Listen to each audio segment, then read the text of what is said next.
नमस्कार। आपका अखबार के इस अंक में आपका स्वागत है। मैं हूं प्रदीप सिंह। एक प्रश्न आपके सामने रख रहा हूं और इसी प्रश्न की मीमांसा के तौर पर बातचीत को आगे बढ़ाऊंगा। ध्यान से सुनिएगा प्रश्न। आप हो सकता है प्रश्न सुनकर पहले हंसे कि क्या बेवकूफ़ी की बात कर रहे हैं। मेरा प्रश्न है, राहुल गांधी कौन है? अब आप कहेंगे कि ये कैसा बेतुका प्रश्न है, सब लोग जानते हैं। राहुल गांधी कांग्रेस के नेता हैं, लोकसभा में प्रतिपक्ष के नेता हैं, ऐसे परिवार से आते हैं जहां प्रधानमंत्री ही पैदा होते हैं, जहां सबसे ज़्यादा प्रधानमंत्री बने हैं तो इसी परिवार से बने हैं। और वो समझते हैं कि वो भले ही प्रतिपक्ष के नेता हों लेकिन वो अपने को प्रधानमंत्री से कम नहीं समझते। कम तो छोड़िए, वो अपने को प्रधानमंत्री से ज़्यादा समझते हैं, क्योंकि अभी जो प्रधानमंत्री हैं हमारे देश के, नरेंद्र मोदी, उनके परिवार में तो कोई प्रधानमंत्री हुआ नहीं और न ही उनके परिवार से किसी व्यक्ति ने जो है पीछे का रिमोट से सरकार चलाने का अनुभव है उसको, और न ही इस तरह का जीवन जीने का अनुभव है। तो जीवन जीने का अनुभव, उसकी बात तो बाद में करेंगे। तो राहुल गांधी कौन है? मैंने आपसे प्रश्न पूछा और ये स्वाभाविक जवाब है जो सबको पता है, लेकिन एक दूसरी पहचान उनकी उभर कर आ रही है। बहुत से लोग होते हैं, बहुत सी चीज़ें भी होती हैं जिनकी पहचान धीरे धीरे सामने आती है। आपको याद है जॉली एलएलबी फिल्म? उसमें एक इकबाल कादरी नाम का पात्र था। ये उसका वास्तविक नाम था, लेकिन वो हिंदू नाम से रहता था और काम करता था। अदालत में अचानक उसकी पहचान सामने आ जाती है, तो लंबे समय तक वो अपनी असली पहचान छिपाए हुए थे। तो राहुल गांधी के परिवार का इतिहास हम लोग जानते हैं, हालांकि बहुत सी अनजानी बातें भी हैं। जैसे जवाहरलाल नेहरू के पिता मोतीलाल नेहरू और उनके पिता यानी जवाहरलाल नेहरू के दादा गंगाधर कौल, उनके बारे में कहा जाता है कि वो दिल्ली के आखिरी कोतवाल थे। मैंने एक वीडियो में इसके बारे में बताया था आपको, तो पूरा वीडियो का जिक्र नहीं करूँगा, संक्षेप में बात कहना चाहता हूँ। जो आप आर्काइव्स में चले जाइए, नेशनल आर्काइव्स की बात कर रहा हूँ, दिल्ली का जो अभिलेखागार है उसमें चले जाइए। जो तथ्य मिलते हैं उसके अनुसार दिल्ली के आखिरी 2 कोतवाल मुसलमान हुए। दिल्ली का कोई कोतवाल हिंदू नहीं हुआ। और ये 1857 का जो पहला स्वतंत्रता संग्राम था, उसके बाद बड़ी मारकाट मचाई अंग्रेज़ों ने। उसमें इन 2 में से एक वर्तमान था, एक पूर्व था, एक मारा गया, दूसरा भाग गया। कहाँ गया, क्या हुआ, मालूम नहीं। तो गंगाधर नेहरू कश्मीर से आए थे, इतना पता है। उसके बाद वो कहाँ गए? जवाहरलाल नेहरू की बायोग्राफी में बताया जाता है कि उनके पिता दिल्ली के आखिरी कोतवाल थे। ये तथ्यों पर तो आधारित नहीं, लेकिन आज उसकी बात नहीं कर रहे हैं, उस पहचान की बात नहीं कर रहे हैं। उसमें जाएंगे तो बहुत सी चीज़ें सामने आएंगी, तो उसको अभी छोड़ देते हैं। बात सिर्फ राहुल गांधी की हो रही है। राहुल गांधी अभी विदेश दौरे पर हैं, अमेरिका के दौरे पर हैं, और वो पिछले कई साल से लगातार जाते रहे। तो उनका एक मुख्य एजेंडा होता है भारत का विरोध। कहने को होता है प्रधानमंत्री नरेंद्र मोदी, भारतीय जनता पार्टी और राष्ट्रीय स्वयंसेवक संघ का विरोध, लेकिन दरअसल वो होता है भारत का विरोध। वो भारत की एकता और अखंडता पर सवाल उठाते हैं कि ये जो है एक देश नहीं है, ये यूनियन ऑफ स्टेट्स है। वो कहते हैं कि आरएसएस और बीजेपी कम्युनल पार्टियां हैं, लेकिन पक्के तौर पर मैं कह सकता हूं कि इंडियन यूनियन मुस्लिम लीग सेकुलर है। ये सब बातें तो आप सुन चुके होंगे, मैं दोहरा रहा हूं सिर्फ आपकी याददाश्त को थोड़ा ताज़ा करने के लिए। और उसके अलावा वो कह चुके हैं कि भारत का लोकतंत्र, ये 2024 के लोकसभा चुनाव से पहले की बात है, कि भारत में लोकतंत्र खतरे में है, लोकतांत्रिक संस्थाएं खतरे में हैं। और उन्होंने निमंत्रण दिया अमेरिका और यूरोप के देशों को कि आप कर क्या रहे हैं, आप मूक दर्शक क्यों बने हुए हैं, आप भारत के लोकतंत्र को आइए और बचाइए। तो विदेशी ताकतों को उन्होंने निमंत्रण दिया भारत के घरेलू मामलों में, खासतौर से चुनाव में हस्तक्षेप के लिए। अब चुनाव में उनकी पार्टी की जो 2019 में 53 लोकसभा सीटें आई थी, उससे अब 99 हो गई। तो उनको लगता है कि वो अब चक्रवर्ती सम्राट बन गए। अब किसी पर भी सवाल उठा सकते हैं, लेकिन उनसे कोई सवाल ना पूछे। और दूसरी बात यह है कि मैं अब इस बात का कायल हो गया हूं कि राहुल गांधी समता मूलक सिद्धांत में उनकी बड़ी गहरी निष्ठा है और वो झूठ और सच में कोई भेद नहीं करते। उनके लिए झूठ उतना ही पवित्र और उतना ही विश्वसनीय है जितना किसी के लिए सच हो सकता है। तो वो झूठ बोलने से कभी संकोच नहीं करते। इस बात से उन्हें कोई फर्क नहीं पड़ता कि हर बार उनका झूठ पकड़ा जाता है। तो ताज़ा झूठ क्या बोला है? सबसे ताज़ा झूठ उन्होंने जो बोला है, जो अभी मैंने एक वीडियो देखा उनका, अमेरिका के किसी यूनिवर्सिटी या किसी संस्थान में कार्यक्रम है, उसमें वो बोल रहे हैं, उनके सामने वो दिखाई नहीं देता कौन बैठा है, लेकिन कोई सिख बैठा है, उससे उसका नाम पूछते हैं, शायद उसने बलविंदर नाम बताया। तो वो कहते क्या हैं, भाषण उनका फिर शुरू होता है, वो कहते हैं कि भारत में जो लड़ाई चल रही है इस समय, राजनीतिक लड़ाई तो सुपरफिशियल है, वो असली लड़ाई नहीं है, असली लड़ाई दूसरी है। तो क्या है? असली लड़ाई ये है कि सिख पगड़ी पहन सकते हैं कि नहीं, सिख कड़ा पहन सकते हैं कि नहीं, सिख गुरुद्वारे में जा सकते हैं कि नहीं। इस देश के 140 करोड़ लोगों से एक माइनस करके राहुल गांधी को आप किसी से पूछिए कि ये प्रश्न किसी के मन में भी आया क्या? कौन सी घटना है, कब ऐसा हुआ कि किसी सिख को पगड़ी पहनने से रोका गया, कड़ा पहनने से रोका गया, गुरुद्वारे में जाने से रोका गया? इस देश का प्रधानमंत्री कई बार पिछले 10 साल में गुरुद्वारे में शीश नवाने जा चुका है। सिखों के लिए नरेंद्र मोदी ने पिछले 10 साल में जो किया है, कांग्रेस पार्टी की सरकार ने 68 सालों में नहीं किया। लेकिन बात इतनी नहीं है कि आप नरेंद्र मोदी को सिख विरोधी बता रहे हैं। नरेंद्र मोदी आपके राजनीतिक विरोधी हैं, उनको किसी रूप में आप पेंट करना चाहते हैं, वो कोई बड़ी बात नहीं है। आप अलगाववाद का बीज डाल रहे हैं। ये भाषा किसी मेन स्ट्रीम पॉलिटिकल पार्टी के नेता की हो ही नहीं सकती है। ये खालिस्तानी तत्वों की, खालिस्तान समर्थकों की, खालिस्तान में विश्वास करने वालों की, पंजाब को भारत से अलग करने की मानसिकता रखने वालों की भाषा हो सकती है। ये भाषा थी अंग्रेजों की, जिन्होंने सिखों की हिंदुओं से अलग पहचान बनाई। और राहुल गांधी जो कह रहे हैं उसका मतलब आप समझ रहे हैं? वो कह रहे हैं कि सिखों की ये पहचान खतरे में है। किसकी वजह से? बीजेपी की सरकार की वजह से। मुझे नहीं लगता कि नरेंद्र मोदी का बड़े से बड़ा सिख विरोधी भी इस बात को मानेगा, लेकिन राहुल गांधी धड़ल्ले से ये बात बोल रहे हैं। तो पुराने ज़माने में आपने सुना होगा, अश्वमेध यज्ञ होता था। राजा जब अपने राज्य का विस्तार करना चाहता था तो एक घोड़ा छोड़ दिया जाता था राजा का, कि जो उस घोड़े की रास थाम लेगा जिस राज्य में, जिस जगह पर, उससे फिर युद्ध होगा, जो जीतेगा उसके कब्जे में होगा।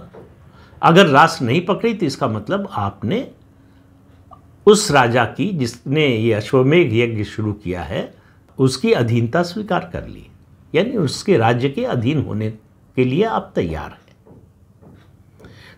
तो विदेशी ताकतों ने, जो भारत विरोधी ताकतें हैं, उन्होंने भी अश्वमेध यज्ञ का एक घोड़ा छोड़ा है, और राहुल गांधी वही अश्वमेध यज्ञ के घोड़े की भूमिका निभा रहे हैं। अब भारत सरकार के लिए चुनौती है। उन्होंने जो बोला है ये सिखों के बारे में, उससे पहले भी बोलते रहे हैं, लेकिन ये जो सिखों के बारे में बोला है, जो 100% झूठ है। क्या जो नई भारतीय न्याय संहिता बनी है उसके तहत उनके खिलाफ राष्ट्रद्रोह का मुकदमा चल सकता है? ये प्रश्न दूसरा है।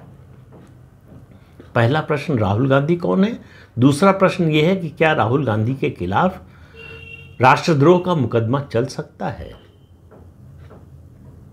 अब ये तो कानून के विशेषज्ञ बता सकते हैं कि मामला बनता है कि नहीं बनता है, लेकिन एक सामान्य नागरिक होने के नाते मेरे मन में ये प्रश्न आता है, आप में से बहुत से लोगों के मन में ये प्रश्न आएगा अगर आप ये वीडियो सुनेंगे और ये वीडियो सोशल मीडिया पर सहज उपलब्ध है, कोई ऐसी मतलब मैं खोज करके नहीं लाया हूँ कि किसी को नहीं मालूम, सिर्फ मुझे पता चल गया है। सार्वजनिक रूप से बोला है राहुल गांधी ने, अमेरिका में बोला है, और उन्हीं की पार्टी उनके इस वीडियो का प्रचार भी कर रही है, सोशल मीडिया पर डाला है। तो जाहिर है कि जो है पार्टी उनकी इस राय से सहमत है। अब कांग्रेस पार्टी दावा तो करती है कि उसने देश को आज़ादी दिलाई है, तो देश को तोड़ने का काम कौन कर रहा है? देश को तोड़ने वाली शक्तियों के साथ कौन है?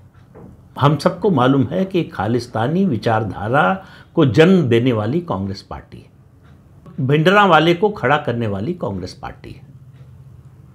पंजाब में अलगाववाद, भिंडरावाले, खालिस्तानी मनोवृत्ति, ये सब कांग्रेस पार्टी ने इंदिरा गांधी के समय शुरू की, ताकि 1980 के बाद वो 1984-85 में जब भी अगला चुनाव होना था वो जीत सके। ये मैं कई बार एक किताब का जिक्र कर चुका हूं, आज फिर से करता हूं। जीबीएस सिद्धू जी की किताब है, वो इंटेलिजेंस एजेंसी में रहे हैं, बड़े पद पर रहे हैं। उनकी किताब है खालिस्तान कॉन्स्पिरेसी।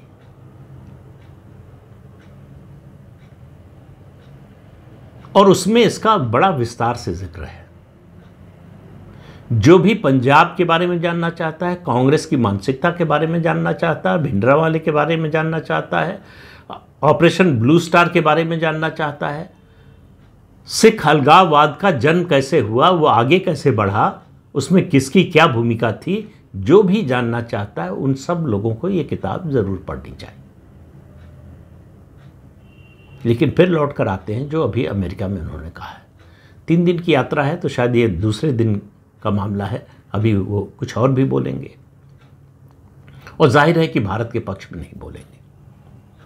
एक दूसरी बात उन्होंने पता नहीं आज ही कही या कल की कही हुई बात है, जिसका वीडियो देखा मैंने। उन्होंने कहा कि चीन में बेरोजगारी की कोई समस्या नहीं है, वियतनाम में बेरोजगारी की कोई समस्या नहीं है। उन्होंने कहा यूरोप में भी है समस्या और भारत में बहुत ज़्यादा है। भारत बेरोजगारी के मामले में चीन से बहुत आगे है, यानी बेरोजगारी की दर भारत में चीन से बहुत ज़्यादा है। अब विश्व बैंक के आंकड़े बताते हैं 2022 और 2023 दोनों में बेरोजगारी की दर बढ़ने के मामले में भारत ने प्रगति की है, यानी बेरोजगारी की दर भारत में कम हुई है और चीन में बढ़ी है। लेकिन राहुल गांधी को इससे क्या मतलब? उनको तो चीन की प्रशंसा करनी थी। भारत सरकार की प्रशंसा तो उनके लिए एक तरह से कुफ्र जैसा है, इससे बड़ा पाप कोई नहीं है। भारत सरकार की उपलब्धि हो तो भी उसको उपलब्धि नहीं बताना है, वो बताना ये है कि ये जो है ये भारत सरकार ने जो किया है ये देश को पीछे ले जाने वाला है। देखिए, आप सरकार की आलोचना करें, मैं बार बार कहता हूँ, सभी लोग कहते हैं, कोई मैं अलग से बात नहीं कह रहा हूँ, कि विपक्षी दल के नेता होने के नाते सरकार की आलोचना करना, सरकार की कमी खोजना और बताना लोगों को, ये आपका संवैधानिक अधिकार है। लेकिन झूठ बोलना आपका संवैधानिक अधिकार नहीं है, तथ्यों के विपरीत बोलना आपका संवैधानिक अधिकार नहीं है, और ख़ास तौर से जब आप विदेश की धरती पर हो तो अपने देश के खिलाफ बोलना। आखिर राहुल गांधी को ये कारण बताना चाहिए कि वो भारत और चीन की तुलना अक्सर क्यों करते रहते हैं, और जब भी करते हैं चीन को बेहतर क्यों बताते हैं। चीन हमारा दुश्मन देश है, और उन्हीं के परिवार के राज में चीन हमारे देश का 42,000 स्क्वायर किलोमीटर जमीन पर उसने कब्जा कर लिया। अब भी सीमा पर उसके साथ तनाव है। तो राहुल गांधी ये नहीं बोलते कि उनके पुरखों ने जो किया वो भूल थी, गलती थी। माफी वाफी की तो बात ही छोड़ दीजिए। सच को स्वीकार करना जब आप छोड़ देते हैं तो फिर इससे पता चलता है कि आपका इरादा बड़ा खतरनाक है। और झूठ को जब आप दोनों हाथों से पकड़ लेते हैं तब उस खतरनाक प्रवृत्ति पर आप आगे बढ़ना चाहते हैं, उसको आगे बढ़ाना चाहते हैं, यह बड़ा साफ साफ दिखाई देने लगता है। तो आप मुझे एक उदाहरण, राहुल गांधी 20 साल से संसदीय राजनीति में है, 2004 में पहली बार सांसद बने थे, तब से, उससे पहले की बात छोड़ दीजिए, तब से लेकर अब तक एक बयान राहुल गांधी का दिखाइए जब उन्होंने चीन और भारत की बात की हो और भारत की प्रशंसा की हो। भारत में बेरोजगारी दर चीन से बहुत ज्यादा थी जब उनकी पार्टी की सरकार थी, डॉक्टर मनमोहन सिंह,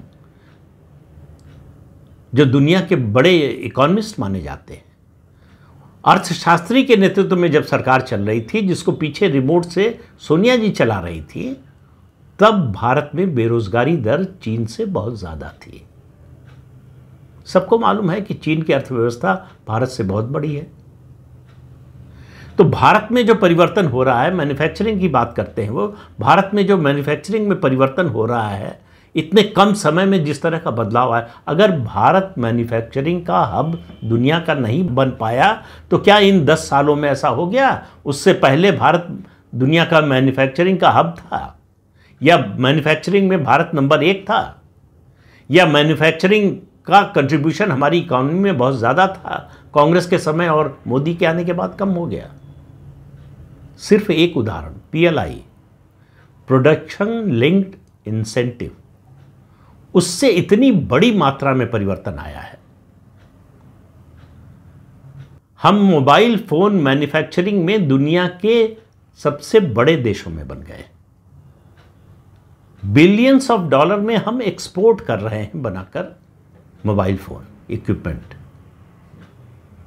राहुल गांधी को यह दिखाई नहीं देता। डिफेंस मैन्युफैक्चरिंग में हम नेट इंपोर्टर से अब एक्सपोर्टर भी बन गए।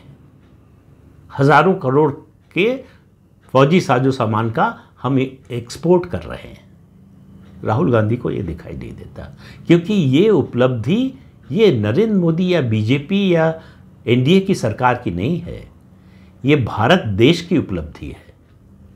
जब आप अपने देश की उपलब्धि को नीचे दिखाने की कोशिश करते हैं तो फिर शक होता है कि आपका इरादा जो है केवल सरकार की या आपके विरोधी दल के नेता प्रधानमंत्री हैं उनकी आलोचना तक सीमित नहीं है। ये मामला आगे जाता है। आप महिलाओं के बारे में तर्क करते हैं कि भारतीय जनता पार्टी और आरएसएस महिलाओं के साथ सम्मानजनक व्यवहार नहीं करते, मानते हैं कि उनको सिर्फ खाना बनाना चाहिए, घर में रहना चाहिए। तो भाई इसके लिए कुछ तथ्य भी देंगे। कांग्रेस 139 साल पुरानी पार्टी है। 1947 में आज़ादी मिलने के बाद लगातार सत्ता में रही है, या तो केंद्र में रही है, और केंद्र में जब नहीं रही है तब भी कई राज्यों में सत्ता में रही है। तो कांग्रेस के राज में कितनी महिला नेताओं को मुख्यमंत्री बनाया गया, और बीजेपी तो 1990 के बाद से राज्यों में सत्ता में आना उसने शुरू किया। 1977 का एक उदाहरण छोड़ दें, जब जनता पार्टी थी, जनसंघ जनता पार्टी में उसका विलय हो चुका था, उस समय आप जो है अलग से बीजेपी की बात नहीं कर सकते, उस समय की बात छोड़ दें। 1990 के बाद से राज्यों में सत्ता में आना शुरू हुआ बीजेपी का। तो 1952 से आज तक कांग्रेस पार्टी ने 5 महिला नेताओं को मुख्यमंत्री बनाया, और भारतीय जनता पार्टी ने 4 को बनाया। 1947 से आज तक जो मंत्रिमंडल की सबसे शक्तिशाली कमेटी होती है, जिसको CCS कहते हैं, कैबिनेट कमेटी ऑन सिक्योरिटी, उसमें इंदिरा गांधी के अलावा कभी कोई महिला सदस्य नहीं रही। नरेंद्र मोदी जब से बने हैं तब से है। सुषमा स्वराज थी, उसी समय कुछ समय तक निर्मला सीतारमण रही, और सुषमा स्वराज के बाद 2019 से लगातार निर्मला सीतारमण है, वित्त मंत्री के रूप में CCS की मेंबर हैं। कांग्रेस पार्टी बताए कि इंदिरा गांधी के अलावा CCS में कौन रहा उसके राज में? कोई महिला नेता रही क्या? महिला आरक्षण 33% आरक्षण मिले विधानसभा और लोकसभा में महिलाओं की, इसकी बात सभी पार्टियां करती रहीं, कांग्रेस भी, बीजेपी भी। इसके लिए संविधान संशोधन कौन लाया, किसने पास कराया? कांग्रेस ने जब राज्यसभा में पास कराया तब लोकसभा में भी करा सकती थी। ये केवल उस पर पॉलिटिक्स खेलनी थी, तो राज्यसभा में कराया, लोकसभा में नहीं कराया। नरेंद्र मोदी की सरकार ने संसद के दोनों सदनों से लगभग सर्वसम्मति से महिला आरक्षण विधेयक पास कराया, कानून बन गया है। डिलिमिटेशन होगा 2026 में, उसके बाद 2029 का जो चुनाव होगा वो महिलाओं के लिए 33% आरक्षण के साथ होगा। और बीजेपी और मोदी महिला विरोधी हैं, कांग्रेस पार्टी महिलाओं की बड़ी हितचिंतक है। तो ये सब जो बातें हैं, मणिपुर के मुद्दे को जिस तरह से कांग्रेस पार्टी उछाल रही है, मणिपुर में 2014 के पहले क्या स्थिति थी, बल्कि मणिपुर ही क्यों, पूरे नॉर्थ ईस्ट में वहां जो इंसर्जेंसी है वो किसकी देन है? कांग्रेस पार्टी ने क्या किया उसको रोकने के लिए, संभालने के लिए? 2014 में सत्ता में आने के बाद नरेंद्र मोदी ने नॉर्थ ईस्ट का लगभग कायाकल्प किया। मणिपुर शांत हो गया था, पिछले लगभग साल भर से अशांत है, और उसके बहुत से कारण हैं। उसके विस्तार में जाऊंगा तो ये वीडियो कम से कम 3 गुना जो है अवधि का हो जाएगा। तो मणिपुर पर अलग से जरूर वीडियो बनाऊंगा, उसमें उसकी बात करूंगा। राहुल गांधी ने उनमें से जो मणिपुर में अशांति का कारण है, उनमें से एक भी मुद्दा उठाया क्या? एक भी मुद्दे पर बात की क्या? क्या मणिपुर में विदेशी ताकतों के हस्तक्षेप का मुद्दा राहुल गांधी ने उठाया क्या? मणिपुर की मूल समस्या क्या है, इसके बारे में कभी कुछ बोला क्या? उनके पास बोलने के लिए सिर्फ इतना है कि वहां पर अशांति है, वहां हिंसा हुई और प्रधानमंत्री नहीं गए। इसके अलावा उनके पास मणिपुर पर बोलने के लिए कुछ भी नहीं है। तो राहुल गांधी की झूठ की फैक्ट्री तो वैसे भी चालू रहती है, विदेश जाते ही उसका प्रोडक्शन बढ़ जाता है। तो सवाल ये है कि ये राहुल गांधी की ये झूठ की फैक्ट्री में ये पीएलआई स्कीम कौन चला रहा है? प्रोडक्शन लिंक्ड इंसेंटिव कौन दे रहा है? कौन ऐसा इंसेंटिव दे रहा है जिसके कारण राहुल गांधी इतने आत्मविश्वास के साथ, बल्कि कहें अति आत्मविश्वास के साथ, ये झूठी बातें बोलते हैं विदेश जाकर, अपने देश को बदनाम करते हैं विदेश जाकर?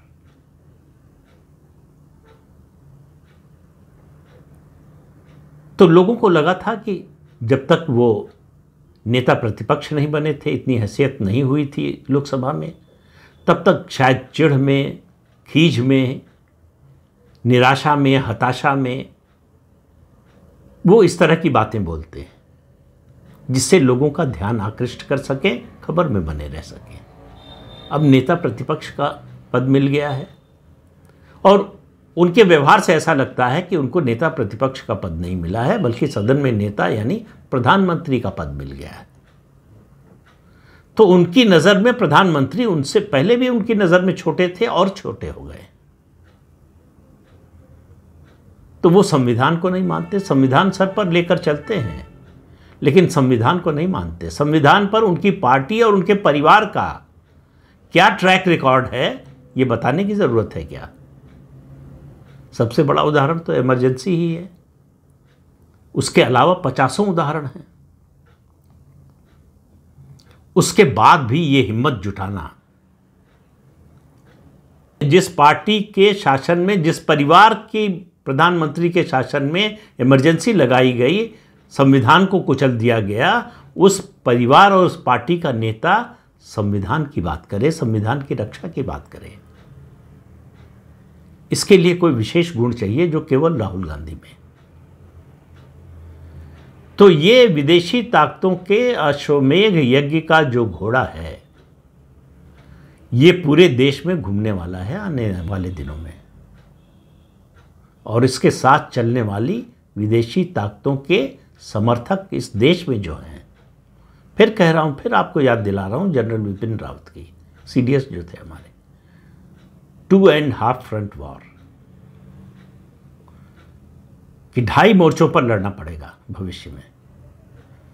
तो 2.5 में 2 तो वो चीन और पाकिस्तान को बताते थे, आधा जो देश के अंदर देश के दुश्मन हैं, देश के विरोधी हैं। सबसे मुश्किल लड़ाई यही है, क्योंकि देश के अंदर जो देश के दुश्मन हैं उनको पता नहीं कैसे वोट भी मिलता है, समर्थन भी मिलता है। जो लोग नारा लगाते हैं भारत तेरे टुकड़े होंगे इंशाअल्लाह इंशाअल्लाह, उनको वोट देने के लिए बड़ा कलेजा चाहिए भाई। जो भारत के विभाजन की कल्पना करते हैं, भारत के टुकड़े होने की कल्पना करते हैं, उनको अगर जन समर्थन मिलता है तो इसका मतलब कोई बुनियादी खामी है हमारे अंदर। यानी हम ट्रांजैक्शनल हो गए हैं, सिर्फ हम तुमको वोट देंगे, तुम हमको क्या दोगे। जो कांधार हाईजैकिंग के समय जो यात्री थे, उनके जो परिजन थे, प्रधानमंत्री आवास में जब अटल जी ने उन लोगों को बुलवाया था, जो बातें उन लोगों ने कही थी, मुझे लगता है कि वो एक आम सच्चाई की तरह है। यानी देश जाए भाड़ में, हमारे लोगों को लेकर आओ।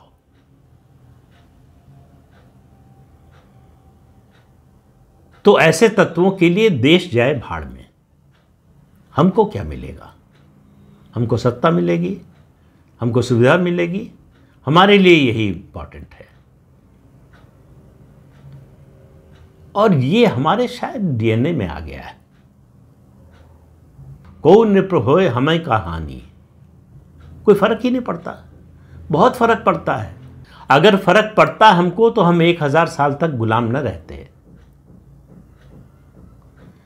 तो इस समय जो देश में हो रहा है वो देश को उसी रास्ते पर, विभाजन के रास्ते पर, गुलामी के रास्ते पर।